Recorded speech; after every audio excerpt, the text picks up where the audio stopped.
Hi, welcome to Wonderfully Wired. Today, I want to talk to you about my experience growing up as an undiagnosed autistic girl and how that also made a difference to my life at school and how I was perceived by my peers and by my teachers. I absolutely hated going to school. And the biggest reason for that was most of my teachers were bullies, adults with the mindset of children, and they hadn't grown out of it, even at the age of 45, 50, 55, some of them. And this made me very, very resentful of my time in school. It also affected the way I approached my education and my exams and studying different subjects. Knowing a subject and disseminating information to your students alone does not make you a teacher. There is more to it than that. Are you inspiring your students to be better people? Are you inspiring them to take an interest in the subject? Are you checking their aptitude and seeing whether it even fits the subject that you are teaching them? It's not one size fits all. Every student has different capabilities. You'll find some students that are good at certain subjects and some students that are good at certain other subjects. And this also brings me to the topic of the autistic children in your class. A lot of autistic people are slow processors, which means they're taking more time to understand the same thing that's being taught to another student who was able to pick it up very quickly.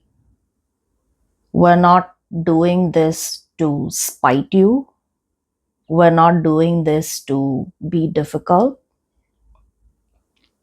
We just need more time. It is not a reflection on who you are as a teacher. It is not a reflection on who you are as a person. We're not trying to offend you or make your life difficult. So, as a teacher, stop taking it personally.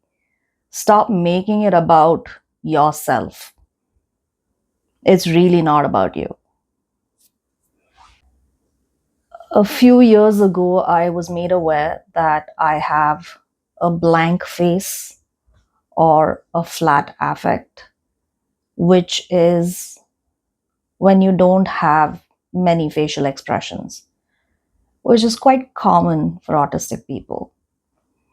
And also, I have a flat tone of voice for the most part. But these were the same reasons why I would get into trouble at school, because I was told that I'm being rude, which always baffled me. I never understood it. I would just speak whatever came to my mind and I would just say it out loud. It was like I was stating a fact, but when you do that with people in positions of authority, they think you're questioning their knowledge or questioning their experience. So that was never the intention, but I would constantly get into trouble for that. Another thing is the flat affect, I was told that I look arrogant. But this is my face. So that would confuse me as well. So, as a teacher, when you have students who are unable to express themselves in more than one or two ways, ask them what they meant when they said something. Listen to the words and not how they say it. And don't assume that they said something when they didn't. Because usually, when an autistic person is communicating, there isn't any hidden meaning or assumption behind what we're saying. It's like literally what we mean. So stop assuming the worst of your students when they're trying to communicate with you. They are depending on you to give them information, knowledge, wisdom, because you are in a higher position of authority. But when you assume the worst of your students, they also don't know how to talk to you in a way that makes it easier for the communication itself to happen. It's very confusing. Teenagers are one of the most misunderstood age groups in our society. And when you're an autistic teenager, it is even more difficult. Another thing I'd like to mention is that most of your students are trying their best to do well at school, especially when it comes to their grades. It is an unsaid rule that productivity and performance dictates how you are perceived. So if you're good at your studies when you're in school, you will be included as part of a group. And we're all social animals. We need a tribe. We don't want to be ostracized. So if a student is unable to perform well at school, there's a reason behind it. They're not trying to be unnecessarily difficult, and they want to do well. They want to be accepted. So presume competence, and if they're unable to reach a certain target, see how you can help them get there to the best of their ability. Because reprimanding students when they don't perform well at school is not going to help them. They already know that if they want to be accepted and want to be appreciated, getting good grades is necessary. So when you as a teacher call them out in front of your class and shame them for not being able to do well at school, is not helping them. That is just abusive, bullying behavior. One last thing that I want to mention is favoritism is quite common in most places, whether it's school, college, workplace, it doesn't matter.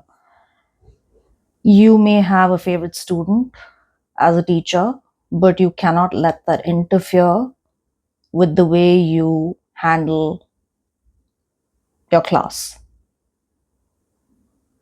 It's not okay to treat one student well and another student poorly because of how you feel about them.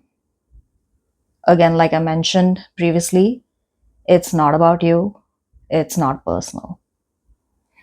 Many times, there are teachers who spread misinformation about students that they dislike in a class, especially when the student may be a little different, in many cases, undiagnosed autistics. Teachers I have personally seen have a tendency to spread misinformation about a student to other students and other students' parents. That is such immature behavior on the teacher's part. If you have a problem with the way a certain student is behaving or how they make you feel, do some work on yourself as a teacher and also try to talk to the parents of that particular student. Maybe enlist the help of a school counselor. Keep a school counselor on the payroll in the school. Maybe, as a teacher, you may not have the authority to do that, but take this as a feedback so you can talk to the administration in your school and have a guidance counselor who can be there at all times and talk to students and figure things out. Spreading misinformation to other students and other parents by telling them, oh, keep your kids away from this particular student, is such a poor way to lead your students. Such a poor way to do that. And learn to lead with openness, not by trying to instill fear in your students. Fear hasn't helped anyone do well in life. If you are afraid, then there is no sense of expansion. You're always going to be stuck.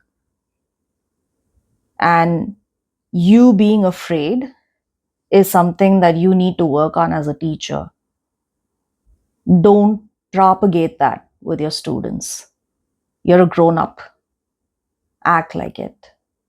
This last part is for those of you who feel a little different from your peers, whether you're a school student or a college student or a young adult at your workplace, at your first job, maybe, or even if you are an adult. Please know you're not alone. Try to find people similar to you and form a community, whether you're doing it in person or online. There are always spaces where you will find people that you can relate to. Your experience in school does not define who you are, number one. And if you exist, you have value simply because you exist. But a lot of times we find ourselves around people who may not appreciate what we have to offer And as a result, we end up believing that we don't have value. So, finding the right people makes all the difference.